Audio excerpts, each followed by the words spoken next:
denverchannel.com. Now, we mentioned off the top that Governor Polis went more in depth on some issues than others. Now, education and health care saw some concrete goals. Oil and gas advocates, though, were left wondering exactly where this new governor stands. Denver 7's Jennifer Kowaleski's in tonight. But his speech really didn't provide ammunition for one side or the other on this. Shannon, and he really didn't commit to anything, so I think both sides are really taking a wait-and-see approach. But everyone seems to have a different idea when it comes to solutions. Activists are calling for a drilling moratorium, while Governor Polis is supporting the idea of local control. The oil and gas industry says that it is open to rational conversations. So tonight we're going 360 on the future of drilling. I feel like this town is under siege. This is absolutely not safe. The fight over the future of oil and gas in our state is a matter of the moment. This is not about health and safety. This is a ban on oil and gas. Oil and gas is vital to our state and our country. Oil wells popping up all along the Front Range have already ignited a firestorm. Targets of protests, lawsuits, and even a statewide ballot measure. And will faithfully perform the duties of the office of governor.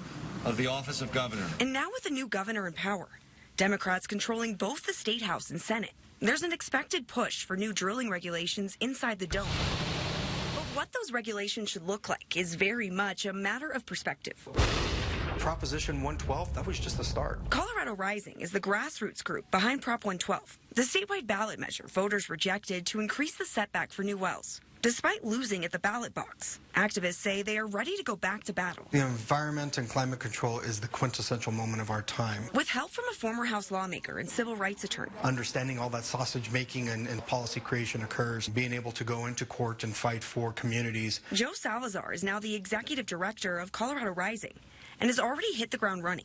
That's what Colorado Rising is going to be about, is action, direct action. Holding this protest on the steps of the Capitol on day one of the session. He says they plan to hold lawmakers and Governor Polis accountable to take action. It is a dirty industry and it is affecting so many people, but there needs to be some type of assessment done of all the health studies that are out there. Salazar says they're calling for a drilling moratorium until a comprehensive health assessment is done and have already sent a letter to Governor Polis with their demands. As Colorado Rising, we're going to push them as hard as we can. And if that means that we have to bring another ballot initiative in 2020, that's exactly what we're going to do. Governor, how do you plan to tackle the growing issues of oil and gas in our state? Governor Polis told us he sees the solution as local control. Move our state towards a system where local governments have more of a say over what happens in their neighborhoods. We have more tools for homeowners to make sure that their quality of life or health or safety won't be sacrificed because of oil and gas activity. Right now, the state, through the Colorado Oil and Gas Commission, has the final say when it comes to approving new drilling. Cities and towns who've tried to pass their own drilling bans have ended up in court and lost. So where does the industry stand on all this? Dan Haley with the Colorado Oil and Gas Association says local governments already have a significant amount of local control. And quote, for the communities who desire a greater level of local authority within the statewide regulatory framework that already exists in Colorado. We're open to those discussions and look forward to a positive exchange of ideas. As far as possible solutions, they note oil and gas is critical to Colorado's economy, and the industry adheres to some of the strictest regulations in the country. I'm not so certain that that goes far enough. Which brings us back to Salazar.